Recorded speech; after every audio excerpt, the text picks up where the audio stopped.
in general, we want to dive in a little bit and see at the pointy end of the field, what are athletes doing differently?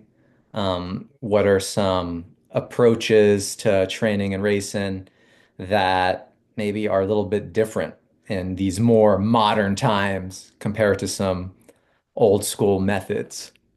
Um, but obviously, Jenna and Miguel, you guys are professional triathletes, and how has your sort of mentality shifted since moved on up? I mean, I feel like I'm new here. I still am, Mhm. obviously. I just had my first race in the pro field this past weekend. And I'm feeling really excited about what the season holds. I mean, it's going to be brand new, just different challenges, both in the race and in training. Somebody asked if I'm demoralized from not winning the race in the age group field this year and getting destroyed by the pro field. And I mean, the honest answer is no, I'm even more motivated than ever, I think, to just figure out how to start inching my way up in the field closer to the top. I feel like So. Oceanside was kind of funny. Like the two questions that we have at the top are like, Jenna, did you get demoralized? And the other one was like, did you see each other on the run course? So it's like, I don't know. I feel like it's a reminder that wherever the sport takes you, there are a lot of things that just remain the same. Like we would see each other on the run course as age groupers, and then when I was a pro and Jenna was an age grouper, and it's like, I don't know, that's kind of the cool thing about the sport is like you share the course with everybody, and because of that, it like when it comes down to it, it's all the same thing. It changes gradually as you shift your goals, but yes, we did see each other on the run course. Did we give each other a high five? Maybe. We might have just said something. No, I think you cheered for me Yeah. very briefly and I, then s- ran by too fast I to was say like, anything whoa, you else. look good. You're like near the front of the race. It's like, dang. Yeah, and then slowly got past. Um, Yeah. Oh, and like about this webinar, so the way we're going to do things for I guess all the working triathletes that are here and then the athletes that are not part of working triathlete. This webinar is going to be kind of a hybrid of like working triathlete and freestyle tri. We have an outline that one of our coaches and founders of Working Triathlete, Conrad, is going to take everybody through about new trends in triathlon. Jenna and I will answer some questions along the way. If you have any questions for us or Conrad or the other coaches here, pop it in the chat. We have Coach Alex Leandri sitting behind us. That's going to be our moderator of the chat. So, uh, yeah, as you think of anything, put in the chat and we'll get to it. We have some questions that came through Instagram. Um, and before I pass it off to Conrad to kind of like roll through the little outline that we have prepared, I wanted to call out the different coaches that are on with us, just for I guess for everybody, whether you're a part of the team right now or not. It's cool to have you all introduce yourselves just with, you know, just to say hello. Um, so coaches, would you like to say hello? No, I'm checking. So, Caroline.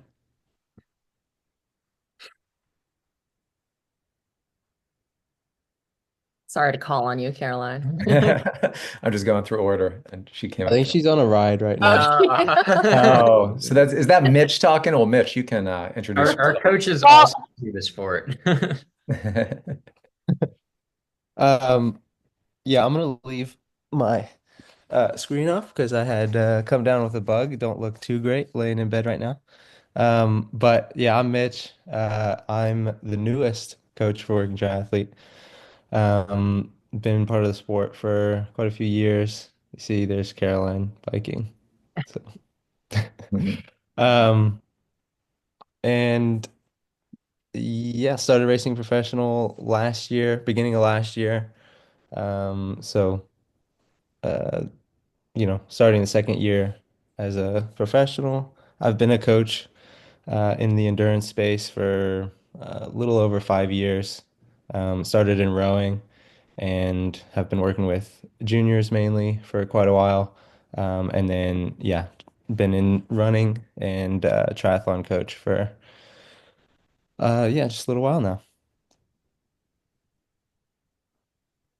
Cool. And seeing what other coaches are able to make it right now. I know that Alex is here. I can hop on real quick just because I pulled over to say hi. Hi, I'm Caroline. I've been with Working Triathlete about a year now coaching. I'm one of the professionals on the team as well, and Mitch is my partner. So kind of like Jenna and Miguel, we are all about triathlon all the time.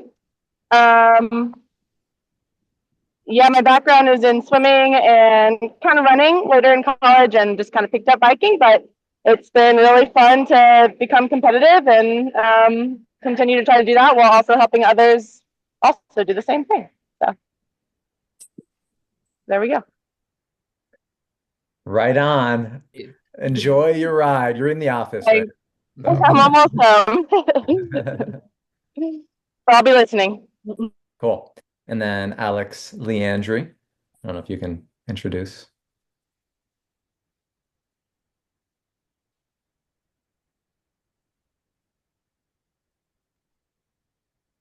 Okay. Can you A little echoey. Okay, can you hear me now? Yes. Okay. Technical difficulties. I'm Alex. I have been on this team for, gosh, I think coming up on 6 years now. I've been a coach for a little over three. Currently visiting our lovely friends, Jenna and Miguel, and love being a coach for this team. I love working with all new athletes and people excited to join the endurance world, new to triathlon, excited to just kind of get out there and test their limits. So happy to be here. And just another quick reminder, if you have any questions, send them in the chat and I'll make sure that Jen and Miguel get them. Awesome. I don't see any other coaches on here. Becca's on. Oh, and you're on. You weren't showing up. Cool. Well, I guess you can introduce yourself, Derek. I'll go first then.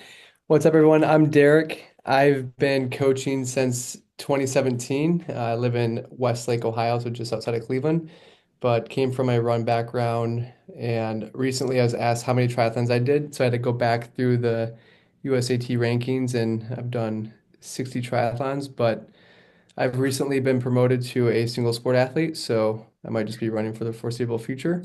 But yeah, that's a little bit about me. Cool. And Becca, Becca. you're up next. Hey guys, I'm Becca, and I've been working with Ring Triathlete for a little over 2 years now, and I also did some cross country coaching before that as well.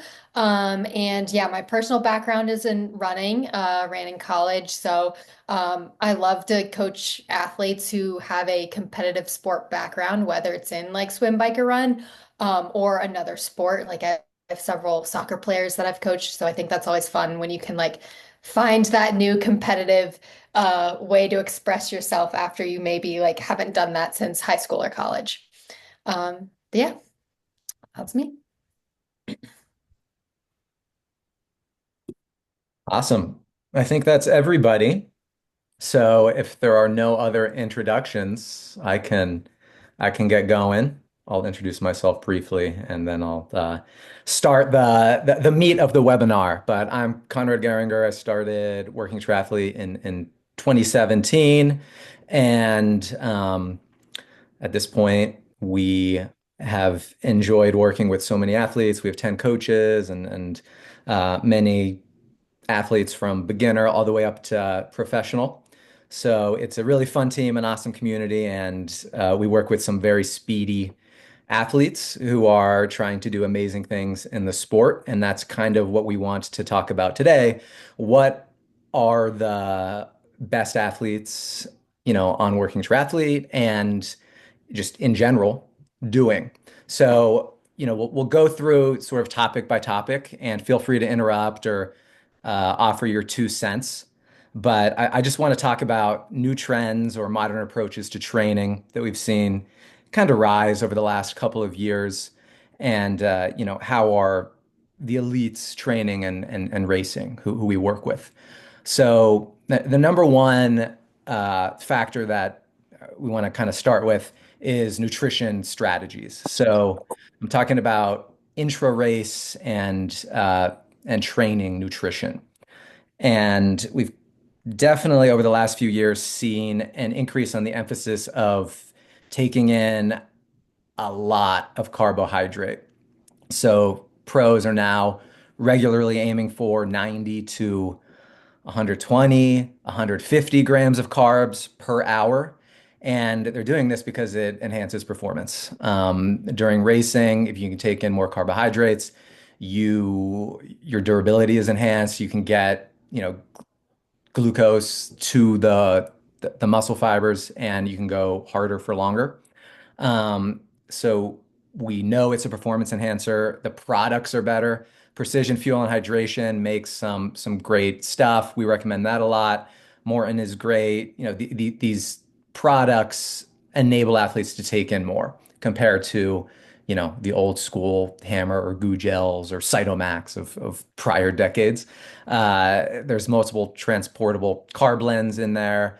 Hydrogel in more, and it enables kind of athletes to kind of take in more without the gel that they're taking in rushing through their small intestines into their large intestines and just kind of causing GI distress. It remains intact and can prevent uh, GI distress. So number one is athletes are taking in more in racing and in training. You can train the gut to take in more, which is important. And it's also the case that if you're a high volume athlete, it helps to take in a lot of carbohydrate when you're training because you can kind of prevent muscle breakdown, like the amino acids in the muscles, you can kind of preserve them more. And it will enhance muscle protein synthesis as well.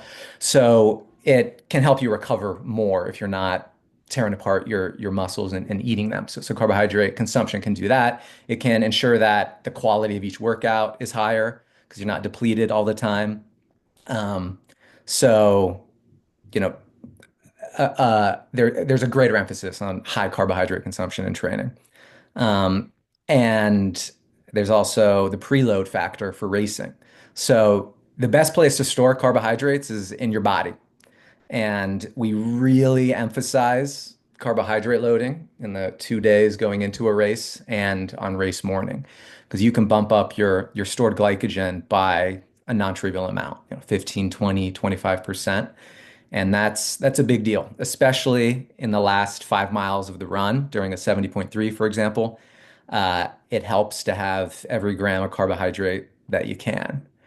Um, I'll also want to cover sort of an old school way of training, which is in more of a fasted state or more of an emphasis on, making sure you're doing glycogen depleted work. I would say that there's less of an emphasis on that in the pro ranks, but certainly there's a time and a place for it, maybe. But I do think there's somewhat of a de-emphasis over the last couple of years uh, in that realm because athletes want to recover and they want to train their gut to take in a lot of carbohydrate when they're racing. What do you guys think? Well, yeah, I think this is such a huge topic and it's being talked about a lot because I also think it's the most quickly changing topic. Yeah. Like literally last year, there was still an emphasis on fat oxidation and how you can metabolize and use fat as fuel, basically. And then it's literally shifted 180 degrees to this year where it's like that's practically meaningless at the pointy end of the spear. I do think I mean, I just kind of like am the athlete that follows the research of what the professionals in endurance sport are doing. But I'm sure there's a time and place for what you mentioned, like around fasted workouts. But really, it's like it is all about carbohydrate intake. And since I've started to eat more, um, I've noticed a drastic shift in how I've been able to train, how much volume I've been able to put in, Eat more and during how race, much during more training, and intensity. Yeah. between. And yeah, exactly. And I think like the key point that I would emphasize around this topic is timing is everything. It doesn't do you much good to finish a hard workout and then wait 2 hours and eat a big meal. You have to do it within 30 minutes. You have to do it within an hour, and that will go straight to your legs, I promise. If the timing isn't there, it kind of goes to waste in a way. So, and it's the same thing with before a workout. Eat a huge breakfast, let that fuel you into your workout. Eat a lot in training. The products that Conrad mentioned, and then eat a lot right after training. That timing is so, so important. I can't stress it enough. It leads to so many great things, injury prevention being one of Mhm, them. mhm. Um, Jenna, we got a question, opinion on weight versus fueling debate in triathlon. Um, I wanted you to tell your story, like how when you got into triathlon, like what you were eating and your mindset around like eating while you were exercising, and now where you are today, Yeah, you know? yeah. I mean, I think everybody coming into this sport, like when you get into endurance sports to begin with, it's a little sickening to think about how much you should be eating. And I mean, 7 years ago when I started this sport, like if I knew that I was going to be eating 90 grams of carbs, like every workout, every hour of each workout, like I would gawk at myself. And I think in the last couple of years of working with precision fuel and hydration and like living with you and seeing how you eat and you fuel yourself and working with Conrad, I've learned that like fueling your body before and after each workout is so, so important. And like fueling during is going to help you across the board for everything. Um, so I don't know. I think I have changed a lot, not just this year, but like in the last few years, just understanding what I actually need to be putting in my body during and before and after workouts. And it can make a huge difference, especially in like your durability as an athlete and not getting injured, which is also something that I have a lot of experience with in the past. And knock on wood, have not been injured for the last couple or last year because I've been fueling so much better. Yes, that's those are good I points. guess one more point too. Like I know there's kind of a stigma around like, weight gain, weight loss, like in triathlon, because we're all, we all aspire to be as healthy as we possibly can. Talk with experts, talk with your coaches, figure out a nutrition plan that works for you, because if you kind of line up the two, your training and your nutrition around training, you will be very healthy, I promise. And that requires still eating a lot, but that doesn't mean it leads to weight gain. If you time it correctly and you're putting the right things in your body in and around training, you're gonna be healthier on the other side. And I mean, I think the main thing is the right thing Yeah. too. Like there's a difference between like having a really fatty, heavy cheeseburger right after a workout or like having some rice and some A bowl of protein plain and rice. Yeah. Yeah. Rice, chicken, so some veggie in there. Easy. obviously we are not nutrition experts, but this is just what has worked for us. Learn to bake bread too. All Yeah, and right. we definitely want to caveat that this first point is I'm speaking through the lens of, what should high volume professional triathletes do? When we're thinking about, I know Chris, Chris, what about us who just eat too much in general? We want to think about what is your weekly volume? What is it necessary if you're training 8 hours a week to fuel for a 60-minute session if it's the only session of the day? The answer almost always is no. You don't need to fuel for a 60-minute workout. 90 minutes might be the cutoff point. There is an application of low volume athletes training 10 hours a week, doing a 70.3 or Ironman to maybe play around with carbohydrate consumption. Maybe start with 50% glycogen stores, but that's a discussion for another webinar. The point is, if you really want to get into the weeds, it's good to speak with a nutritionist, your coach, etc. I want to answer this question. How do you balance it throughout the day? Which meal is the biggest, smallest? Why? Um, Again, what Conrad just said, training loads vary from athlete to athlete. If I have like a 5 hour day, a 5 to 7 hour day, my breakfast is gigantic. It's always the biggest. I'm like a little uncomfortable when I jump in the pool right away or hop on the bike. It's something you get used to, but um, like breakfast, especially on weekends for you guys that like have big days on weekends, like eat a gigantic breakfast, see how you feel. It might be a little uncomfortable for the first hour of your bike ride, but that's all it is. It's just a little bit of discomfort and you'll feel so much better at the end of the ride. Um, One of the things that I think about is if I'm starving right after a workout, I did my nutrition incorrectly.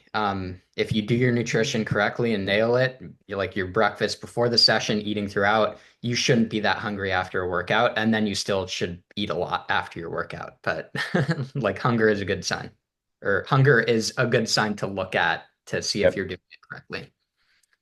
And Becca had a good question in the chat, but I'm going to kind of rephrase it. So Becca was asking literally how do you fit everything on your bike while you're Oh, riding and how do you take everything in? So my question for Jenna and Miguel is how are you guys fitting all your fuel on your bike when you are racing? Because I know that that's something we talked about this past week after Oceanside. yeah, the question is about fitting fuel on your bike. Jenna, how do you do it? Well, we ride the Quintana Roo VPRIs that have both internal hydration storage and like an internal pocket for gels. So I can fit 5 gels in there and a gel or two in my back pocket of my kit, as well as whatever calories and sodium I need in that internal, and then front and back bottles.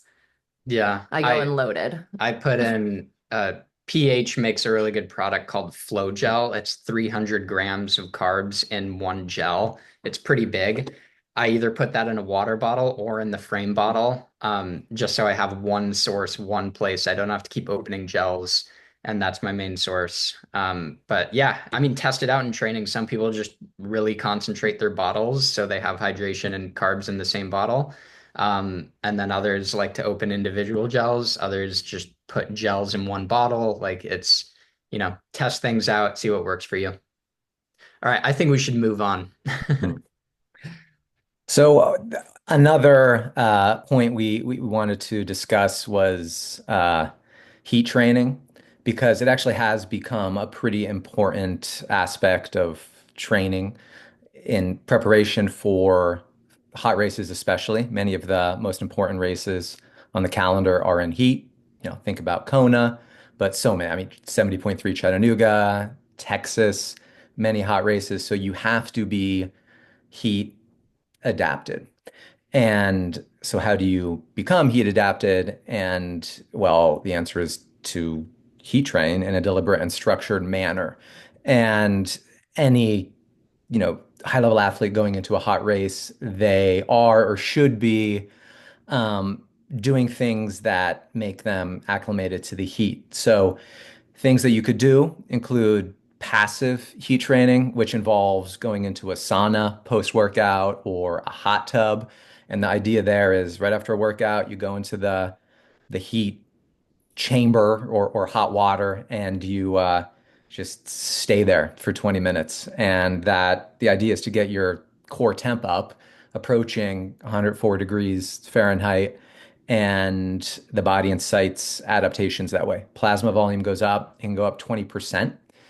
When that happens, you're better at sweating, you're better at dissipating heat, you're better at pumping blood through, perfusing to the muscle fibers and through the capillaries. And uh, it is a necessity to do this if you want to maximize performance in hot conditions.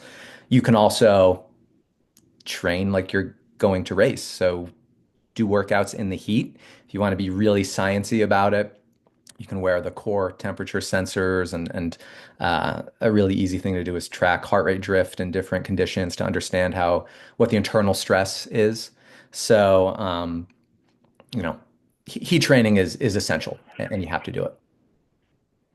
Yeah, I did a little bit of heat training this past year before age group nationals. 2 years ago, I passed out at mile 6 of the run, so close to the finish line, from the heat. And so Conrad and I developed a plan I didn't have easy access to a sauna, so I just took hot baths after my hard workouts, and it was unbelievably uncomfortable, but really helped me this past year. I'm curious, Conrad, if you know anything about people doing heat training who are not racing hot races, but just to increase their plasma volume.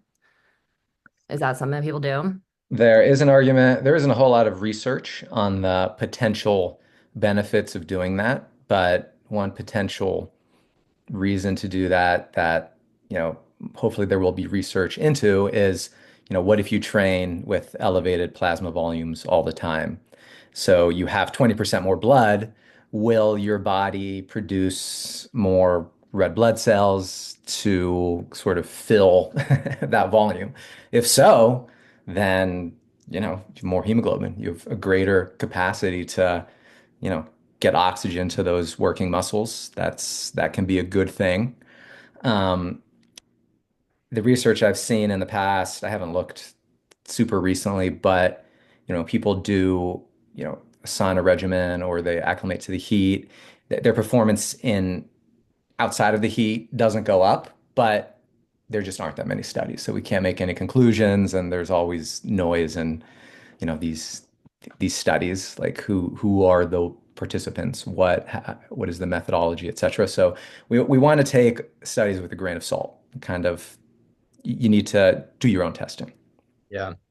Research in general in endurance sport is kind of funky because oftentimes this is the way research works is you're looking at one lever in a really complicated network of things that are going on within your body.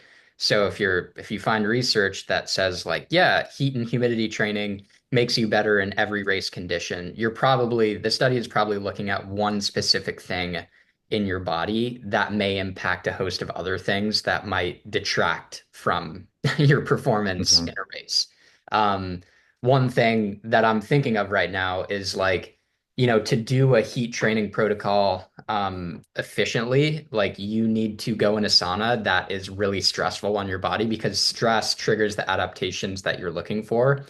And you can look at that 30-minute stressful period as like, well, if I'm not doing a hot race, is it more beneficial to sit in a really uncomfortable hot sauna, putting stress on my body this way, or do 30 more minutes of cycling, 30 minutes of drills in the pool, 30 minutes of recovery after a hard workout?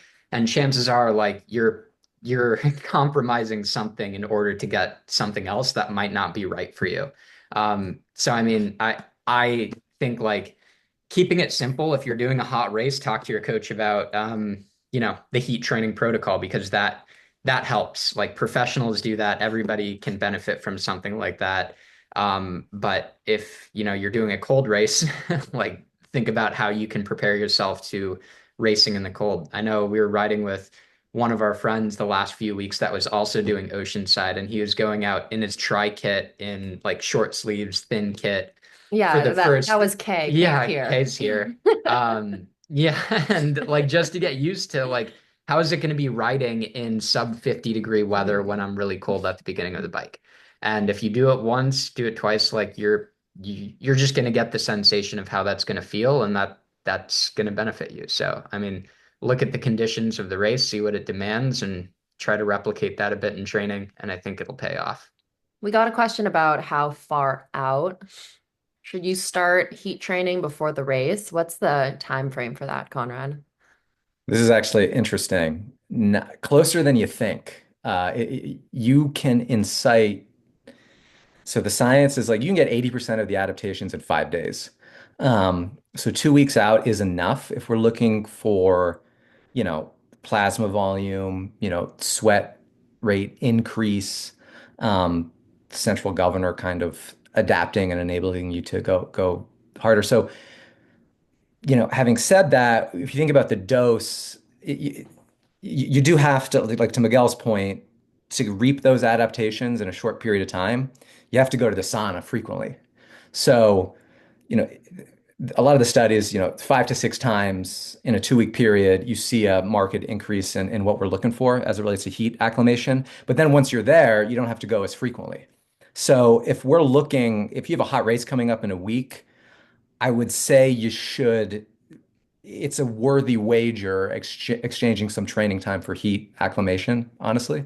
But you can do a heat block now, and then to maintain the adaptations, you don't have to go as frequently. So frequent stimulus at the beginning, your body reaps these adaptations, and then it's just like with fitness, it's easier to maintain what you have.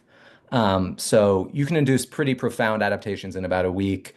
2 weeks is the general rule that I kind of go by. In my experience too, the most success I've had with hot races is if I can get to that climate a week in advance. I've noticed that like the first couple days of training in a new climate even if the climate isn't that much hotter, but it's just awful. And then the third day, the fourth day, it starts to feel normal. And I am lucky because I feel like I adapt very quickly to the heat. Everybody's different. Some people it takes 2 weeks. I think some people like myself, it takes a couple days. But I think, in my experience, the best way is to just go let your body naturally experience the climate as you train leading up to a race. Agreed. You, another thing I wanted to add for people who didn't know, could also be like Hayden Wild. And before T100 Singapore, I heard he was doing bike workouts after running his shower with the door closed for 10 minutes. And he would set up his bike in his bathroom and just do heat training in there. Yes. But I also want to add, he probably had a coach giving him a very specific protocol. So please, no one go just suffer in their bathroom. Yeah, and he definitely had a core sensor to make sure his core temperature Everything was very above precise. 105 degrees or something. Yeah. Don't pass out. Also, you don't want to rust your chain or Ruin your trainer. All right. Oh, I like number 3, Conrad. So number 3, we want to think about advances in aerodynamics. So we've seen a lot of kind of weird things going on as it relates to the bike, especially weird things athletes are doing to enhance aerodynamics.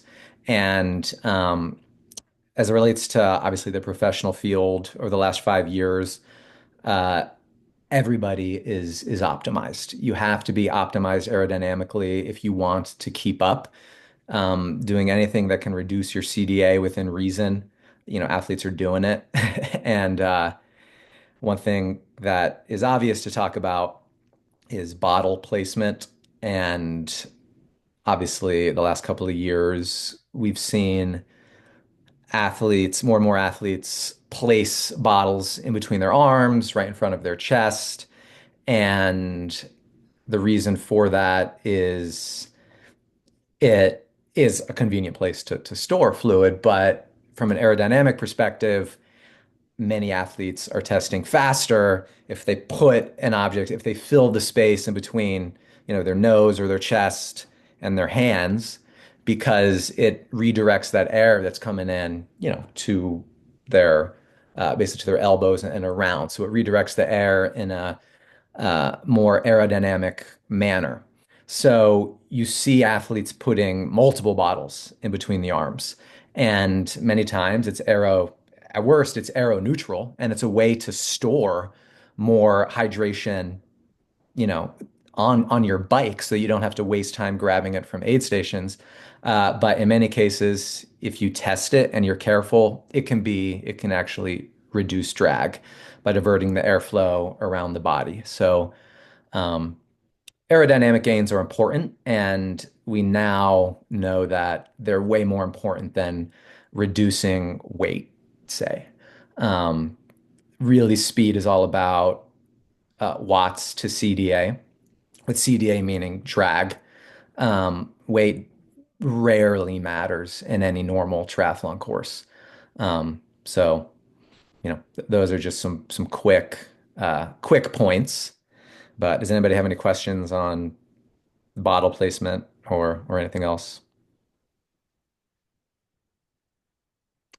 One other Um, aspect of it that I kind of wanted to talk about was, especially since we're talking about, you know, looking at everything through a pro lens or an elite athlete lens.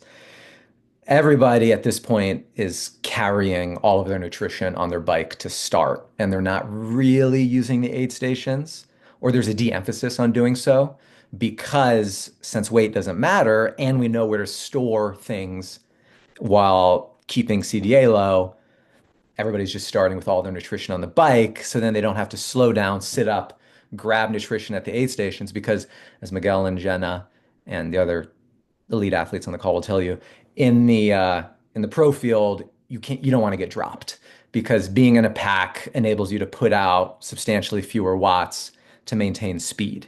So if you're stopping to grab a bottle and you're sitting up and slowing down, and even if you only lose 50 feet, you might have to put out an absurd amount of power to catch back up. And you're burning matches. It's not efficient.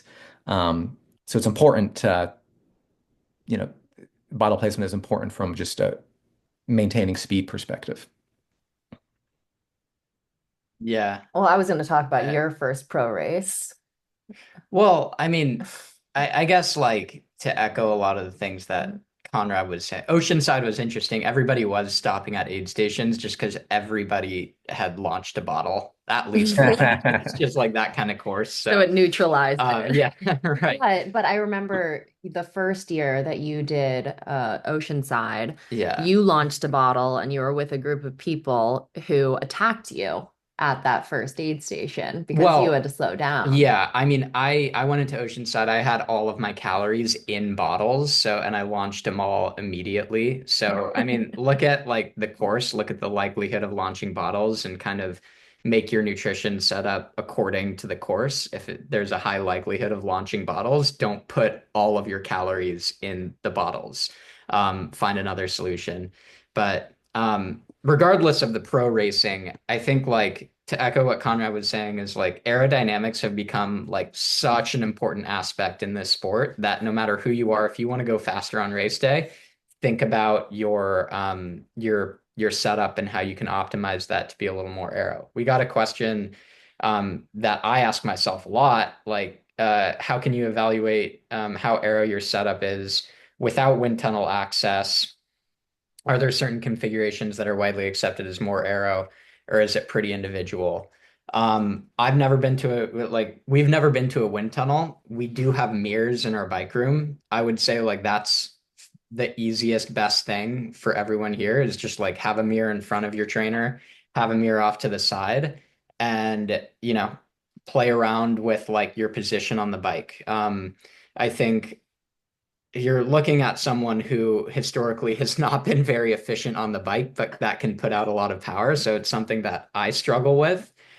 So maybe I don't have the best advice here, but like your body position, you, the rider, creates the most drag out of anything on your setup. So first and foremost, before you start messing around with bottle placement, look at yourself in the mirror, literally look at yourself in the mirror and see how you can optimize your position on the bike. Go see a bike fitter that knows what they're doing, and they can help address those little things to make you a little more aero without sacrificing comfort or power, because that's obviously the other important part of the equation. You got anything to add to Nope. that? um, yeah, you gotta, yeah, yeah. Um, yeah, Conrad just shared something here from the website. Yeah, I mean, there are a lot of good resources out there. I guess like if you have a coach, talk with your coach about this stuff and they'll guide you on how to be a little more aerodynamic. But I think we all know at this point that it's really, really important. It's just as important as, training yourself, like to put out more power. So Definitely. Exactly. So I know Elizabeth asked a question, and that article probably answers what she wants. Um, so if there are no other questions on this, we can move on to um, evolving swim, bike, and run training methodologies. So, I mean, there are many ways to skin a cat. I think at the end of the day, athletes need to spend time at sort of every intensity for different reasons. But when we think about, okay, how does a professional need to think about um, training and what levers do they need to pull? I think that, number one, if we're thinking about a modern training approach versus maybe an old school one, it's pacing specificity. So we need to think about kind of tactics and race day pacing demands. It isn't just about getting as fit as possible because you're racing against athletes. Everybody has a high VO2 max. Everybody has a high threshold. Everybody is efficient. So, how can you develop your racing toolbox to maximize performance on race day? So one is just doing very race specific work, mimicking the surges that you're going to have to do in training, getting used to that, getting comfortable, getting confident with it. Um, so that's number one. Number two is this concept of durability, which has kind of become a buzzword in the upper echelons of exercise science over the last couple of years, and it relates to the ability to hold or continue holding power or pace deep into a race. People with the same VO2 max and max lactate steady state, what enables one person to finish strong while another person just can't? Well, there are ways to train that can maximize durability, placing intervals at the end of a long effort, for example. Um, and then another, if we want to say modern training approach, is sort of a renewal in the perceived value of tempo threshold work. And I'm just kind of talking about it from the lens of, I feel like 5 years ago with, Steven Seiler, it's everybody thought, oh, it was 80% easy zone two, 20% uh, supra threshold or like zone five. And I feel like a trend has been sort of a renewal in tempo threshold work. And I think that that's true. We never really didn't emphasize it at Working Triathlete because much of your racing is done in that zone, and we know that the fitness benefits are excellent, and you can recover from those workouts potentially better. But everybody's different. But I'm thinking about the Norwegian method. You can put that in this corner, sort of that we're talking about, tempo threshold emphasis and accumulating volume in there. But I think the cliff notes, it's pacing specificity, um, that's race specific, spending time in various zones, and kind of thinking about durability. So those are kind of the 3 points that I want to get across here. What do you guys think? Does anybody on the call have a question about, maybe how athletes are training? I should also point out just volume in general. I also think that there was a pendulum that maybe swung from in the 2010s where so many studies popped out with that looked at high intensity interval training. And we do know that high intensity interval training is incredibly useful for increasing fitness, inciting mitochondrial biogenesis. And certainly in untrained athletes, you do a block of high intensity work, you're going to see massive gains. But obviously, there's a limit. The body has a stress response to that. So, an athlete who has the luxury of training 30 hours a week maybe they can't do that. If we think about it on a percentage basis of training, uh, uh, they have to do that at a lower percentage of training than, say, a lower volume athlete. So, volume is important, is the bottom line. Um, Arguably less internal stress with, solid fitness benefit.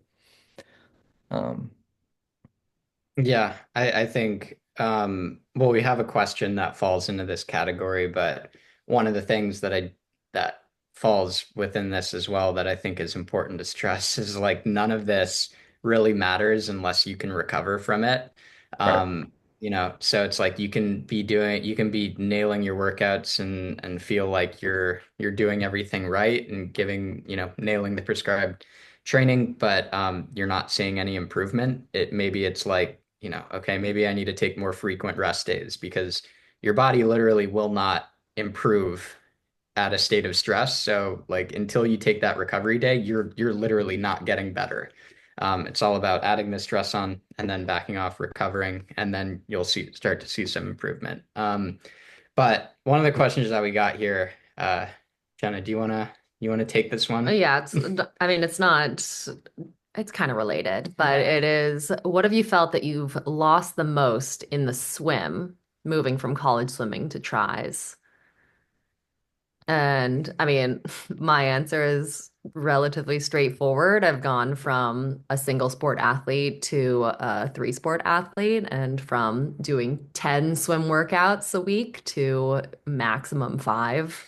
And so I mean, I just remember swimming in high school and college and taking 2 days off of swimming and then coming back for that third day and being like, oh my gosh, where is my feel? What is happening? I can't, I have, yeah, I cannot pull any water anymore. And learning to get over that in these last few years and realize that, I don't know, despite not swimming as much, I can still maintain some of the fitness, obviously trying to forget all the times that I was doing in high school and college and recalibrating to be a little more endurance focused versus sprint focused, has been good for me.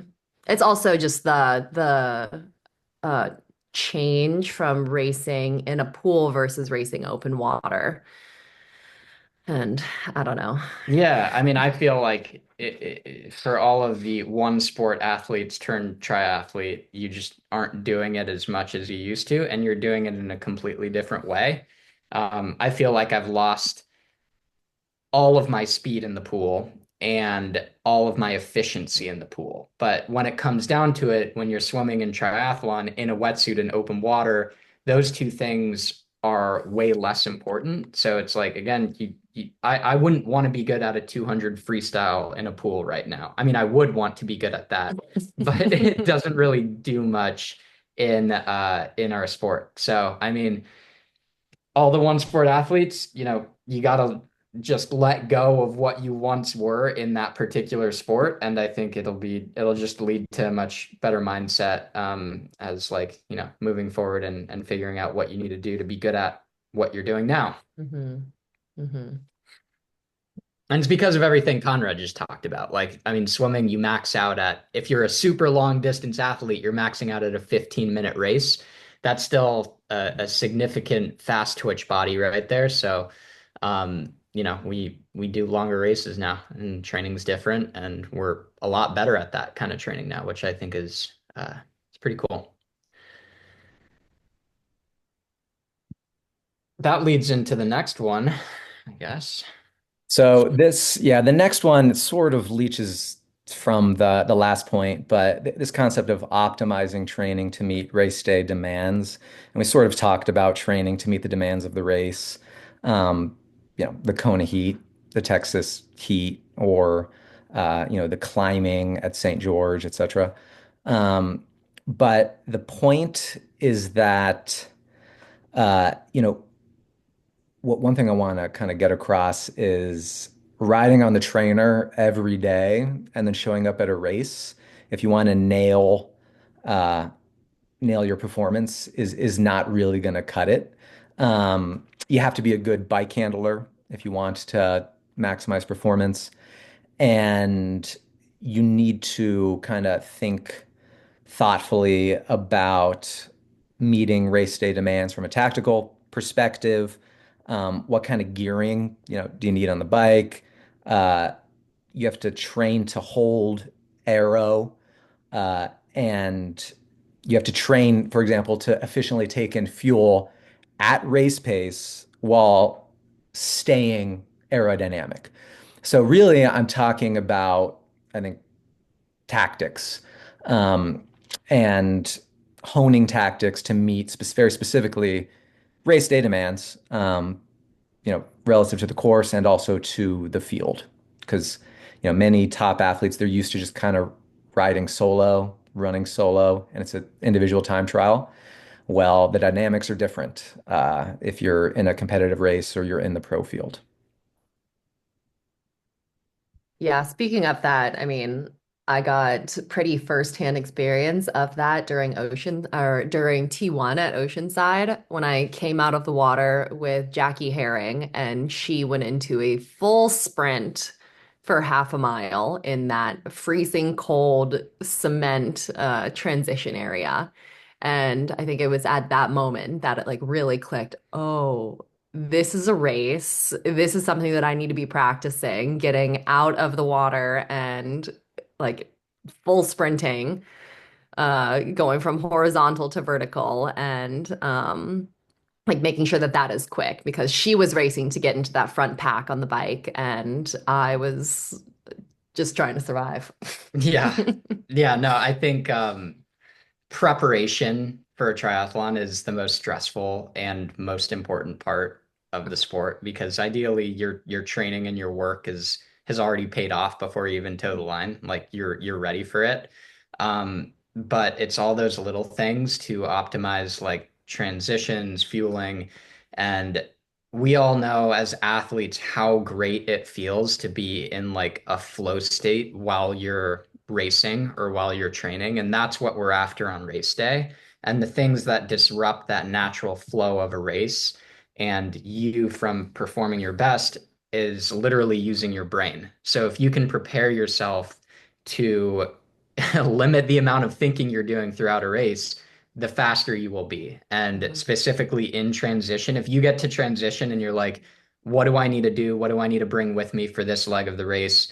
You're already slowing yourself down. Oceanside is always a funny race that way because it's the first race for a while and everybody's a little rusty in that regard. But get your reps in training, get your reps in racing, and visualize and think through all the details before the race so you can just in and out of transition, you're fueling, you're not thinking about it, but just you're staying in that flow state the whole race. Great points. What I forget what the saying is, but don't train to do it better, train to a point where you can't do it wrong. I think Yeah, that's kind of what you're talking something like about. that. I Yeah. butchered I butchered it tremendously. You get the idea. Yeah. So then the next point we can talk about is a shift away from traditional or linear periodization to a more modern approach. So what I'm talking about here is this idea of separating training into blocks. So block training wherein it isn't classic, base building or base foundation building, then like sort of threshold building, and then sort of peak where you do a lot of high intensity and then a taper. Um, Really, training blocks are strategically created for high level athletes in a manner that basically is specific to them from a metabolic perspective. And this concept of block periodization basically means that we focus on maybe one aspect of fitness or sort of one dimension of fitness for a period, you know, or maybe it's a discipline, and then you kind of capture the gains, and then you work on another aspect in another block. So an example of this is a VO2 block, and I'm specifically talking about a high intensity block of training. So, rather than sprinkling evenly maybe VO2 max work throughout a macro cycle, we might do it a block, say a 3 week block of basically workouts with the goal of potentially increasing VO2 max by spending a lot of time at VO2 max. So traditional VO2 max training. And then we kind of stop it. So we consolidate a lot of it and then we stop it. Because if you kept doing it, you can actually start detraining from it just due to the phenotype of your muscles. So um, we when it comes to professional racing, they're racing often and they're typically racing year round. So we kind of have to throw out, in a way, the idea of traditional linear periodization. Um, Athletes are maintaining intensity year round. There isn't this big winter block where I'm just doing easy work because that can lead to detraining, and then it's tougher to kind of ramp back up. If you totally eliminate, high intensity stimulus, that means that whatever pathway is activated via high intensity work, well, that kind of you're not getting that stimulus. So you're losing out on that edge, so to speak. So, obviously we need to think about burnout. We need to think about largely mental burnout as well as physical burnout when we think about structuring training this way. But, the idea is that again, training blocks to link it back to the prior points, it relates to race specific training. What aspect of fitness do we need to work on right now? If we do metabolic testing, it's like, okay, what what dimension of that is lacking? Is your VLA max high? Do we need to build efficiency? Is your max lactate steady state a really low percentage of your VO2 max? Okay, why? How do we address that this training block? So basically, this is what I'm talking about. Just it has to be individualized, and it's not as simple as a traditional linear periodization build that soccer players use or lacrosse players or other sports use. I think this is why having a coach is a good idea because there's not much more Jenna and I can add to this to this point. But I thought it would be fun. I don't know, Jenna, do you have, we both did like VO2 max sessions earlier this year, I think with similar to a lot of other athletes, but do you have a memorable VO2 workout? Or did you black them all No, out? they're all gone from the brain. Um, yeah, I don't have any. Sorry. Um, one of the ones that I did pretty much like what Conrad was saying in like a block of VO2, with the emphasis on VO2. I did it like 3 or 4 weeks in a row, the same workout. It was 3 times 9 minutes, and the 9 minutes were 40 seconds at, above, way above, like 450 to 500 watts, and then 20 seconds recovery. And I did them up a hill. So the recovery is like you still have to move forward. And that 20 seconds becomes so freaking short by the end of that workout, by the end of the 9 minutes. And then you take some recovery and do it again. But it's also nice like to do the same workouts, whether they're VO2 or tempo or whatever you're training, do the same workouts a few weeks back to back to back so you can, see you can compare them on paper and just like physically how am I feeling doing this workout versus what I did last week. And you can stack them in different places. This is what the coaches prescribe and what they do, but like you can make a workout harder by putting it after a harder day as opposed to like letting yourself recover for a hard workout. As long as you are eventually giving yourself time to recover. But yeah, I don't know. Share your VO2 workouts in the chat. It's I always think fun I to. did that basically the Yeah, same I workout remember we did that it like on same the same day day. up Yeah. the same hill. Yeah. Yeah. It was a Yeah, rough the night. the 40-20 combination is weird. 40 seconds on, 20 seconds recovery. It kills, but that's I feel like that's what I felt the most benefit from on the bike like this year with VO2 as it relates to VO2. Yes, those workouts get you fit for sure. But and then one other aspect I wanted to talk about, especially as it relates to sort of high level elite training, is the importance of being flexible and being responsive to how you're feeling. Because, the plan, it has to adapt. And one of my, favorite questions is, how are you feeling? And, that isn't just a nicety that I say, like I actually do care when I ask that, because one of the best ways, obviously tracking HRV with a Whoop or some other monitor, an Oura Ring, whatever, is excellent. HRV, it's a great thing to track, but I think that pales into comparison to you actually assessing how you feel. And because that's obviously very important.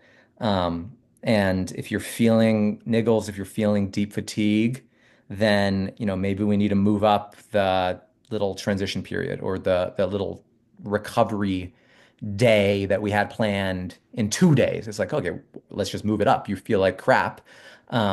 We don't want you to get injured. So we need to adapt training to how you're feeling. That isn't to say that you should not be tired for certain workouts. Progressive overload involves you doing something that you've never done before or that you haven't done in a while, increasing load over time, and you want to push the limits, stress the body, you adapt, and that involves being tired sometimes, but we need to pay attention to what our body is telling us and be adaptable. There's nothing wrong with the day off.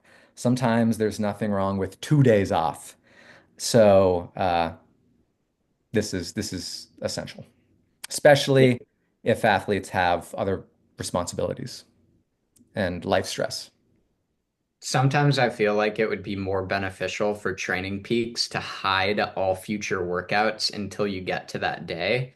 Because I don't know about you guys, but like I'll look at training peaks and be like, oh man, I really want to do this training. I really want to do these workouts. And then you approach them and you're like, but I'm feeling crushed. And it's you kind of have to let your guard down a little bit and admit that you're feeling crushed and just do what's right for you in that moment. And I think we all just want to go out and do the training as hard as we can for as long as we can until we explode. But that's a very poor approach. Right. Yeah. I don't know if we all want to do that. I feel like I've been doing a better job this year, Conrad, of communicating with you on how I am Mhm. feeling and telling you, like, very honestly, if I am tired and need days off. Especially because I've like increased the amount of volume that I'm doing. I think I was training like 14 average hours a week last year, and now I'm up to like 17, like 19, 20-ish. And so like pushing a few more hours every single week just crushes you, especially if you Yes. aren't eating enough or aren't sleeping as much as you should, et cetera, et cetera. And so I don't know. I've been playing it, I think, a little bit safer than you Yeah, well, have I mean, I because guess it's I'm new. saying like be aware of where your mind wants to go naturally and take two steps back from that. Um, question about do you guys do more planned or unplanned recovery days?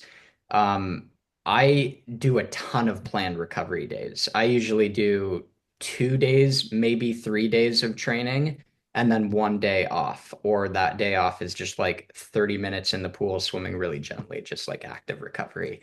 Um, so yeah, like tons of planned recovery days because you try to avoid as best as you can the unplanned Hmm. recovery day. Hmm. So it's and again, this is different because my days on are like 7 to 8 hour training days because I'm doing it all day.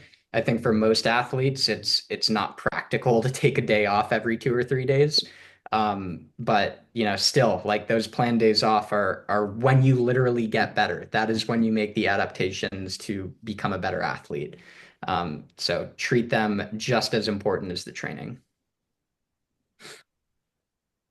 Excellent points. Excellent points.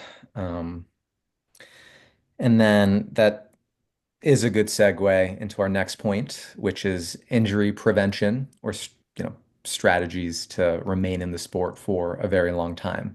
So obviously recovery is important. So, what other aspects of training or lifestyle can one implement to prevent injury, enhance recovery, improve, or enhance longevity in the sport? So, strength training is one um, aspect. It helps to be strong. I mean, weak things break, and especially for, injury prone athletes or athletes with strength imbalances, it is productive to strength train. We know that strength training can enhance economy deep into a race. So there's a performance benefit as well.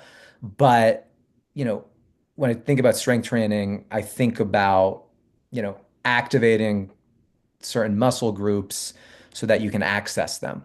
We sit all day, our pelvises start just tilting anteriorly just in day-to-day life.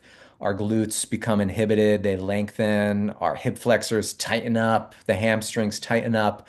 And this is common. This is common for everybody, for professional triathletes, people who sit at a desk all day. And, it doesn't take much strength training to capture sort of those neural benefits. And that's really what we're looking for as triathletes. You think about the first time you start lifting weights, you see tremendous improvement in that first 1 to 2 months. That is not due to hypertrophy or your muscle fibers, getting larger. That's due to the connection, like the neurons innervating, the motor units. That's what that's from. So that's what we want as endurance athletes. And if you can move well and you're strong, that should prevent injury or reduce the likelihood of getting injured. So strength training is important, as is mobility, and activation routines are also important. So before hard sessions, especially, we want to make sure that we warm the muscles up before we start moving quickly, because warm muscles, your body can access those muscle groups better. Um, and so, I like prescribing, especially before the long runs, just an activation routine before key intensity workouts, always dynamic stretching, drills, and strides. It's not negotiable. It'll enhance performance and it'll prevent injury because your body is moving and basically activating correct muscle patterns, and you'll move with greater neuromuscular efficiency. So that's important. Um, Anybody have any thoughts on that, strength training or mobility slash activation? Yeah, I think one of the questions was about philosophy on balancing run gains with injury prevention. I mean, you literally can't you can't get better at running if you're injured all the time. So, I mean, the two are very related. I think in like the biggest thing for me in terms of injury prevention over the last few years is what Conrad was just talking about, is like activating the right muscle groups and deactivating the wrong muscle groups, which is equally important. But if you're focused on your strength training and mobility work in the gym, you can say, like, let's say you're an overcompensator on your low back, leading to like some pelvic or pelvis pain or whatever. And you need to think like what muscle groups are being overused and what muscle groups aren't being used, and focus on that in the gym. There is no a one size, like one exercise fits all for every athlete. It's you have to be very specific on what you're trying to improve. I think the biggest lesson from everything we've talked about relates to this the most probably, but like learn from your setbacks. Look at your past injuries, figure out what the root of those injuries might be, and work on that in the gym so that they don't come up again. Because oftentimes those injuries can show themselves in different areas of the body, but it's all connected to the same source. And it's the same with like what we're talking about, aerodynamics, nutrition. Like if you have setbacks in training and racing with any one of these topics, focus on that and address that. You don't need to do all of these things all at the same time if half of them aren't your biggest concern right now. But as it relates to injury prevention, it's so specific. And, go see physical therapists. Jenna and I learned about this thing called neurokinetic therapy. That's been kind of a game changer for us over the last couple years. If you're in the Bay Area, we can connect you with the lab that helps us with neurokinetic therapy. But it's a really interesting topic that has helped us both with injury prevention. And yeah, I mean, we're kind of running out of time here. So, wanted to wrap it up a little bit. Do you have Yeah, any I mean, the piece? last thing is a couple of years ago, we read the book Running Rewired for the Working Triathlete Book Club, and I think that helped me so much. I think we read it while I was suffering from some hip labrum issues, and reading through that book, doing the exercises, understanding the like correct biomechanics of running for somebody who came from swimming was so helpful for me and has led me to have the best running, much better running and injury-free running ever since. When is the best time to do strength training? Off days, before workout, or after workout? Um, I mean, for most people, literally when you can fit it in, I think is the best. I like to have a short routine before I work out and then a short rolling, loosening up routine after I train. I don't like to do strength training on rest days. I like to move on rest days, but I like to limit the amount of stress on my body during those off days. But yeah, I think the more important thing is just like get it in when you can. Agreed. Heavy lift days, try to do the same day as a hard day, key intensity day, but separate the workouts maximally so that the adaptations, the different patterns, they don't interfere with one another. But the body weight stuff, auxiliary stuff, core stability stuff, any any day you can is equally beneficial because you're not really fatiguing the muscles tremendously. Um, so just some final aspects of injury prevention and longevity, just the importance of sleep. Sleep quality becomes important, not just sleep quantity. So, tracking sleep is good. Other productive tools, Normatec boots, massage guns, etc. And on the nutrition side, I want to emphasize protein. Protein is incredibly important for rebuilding, the muscle fibers that you're tearing, and it's also important for proteins are what incite the fitness gains you're looking for. They tell your body to create more mitochondria. So you need protein, you need amino acids, you want to maintain, good lean muscle mass to be strong, etc. Um, I like to tell many athletes to target 1 gram protein per pound of body weight. That's on the high end. If you're getting zero point 0.8, that's good too. And you have to work at it if you're going to get that. Um, and then, you know, the last thing I think we maybe wanted to talk about was so Jenna just did her first pro race, and we wanted to chat about some findings from it. So, I think it went well. Jenna put out the most power that she's ever put out in the 70.3 bike leg. She ran quite well off of that, despite not running that much the week of, and then, the second half of the week prior. Um, so, and finished 14th in a really solid field, first pro race ever. So I think a lot to be proud of. But what, Jenna, do you want to talk about your pro race a little bit and sort of the findings and maybe chat about you know, how what how training has to look when we think about it from a tactical perspective, like we just sort of talked about, the importance of training like you're going to race, sort of what levers to pull to improve. Yeah, I mean, it was interesting going into this first pro race because I've never done a pro race before, but I've heard a lot about them from Miguel, just living with him and living vicariously through his experience of being in it.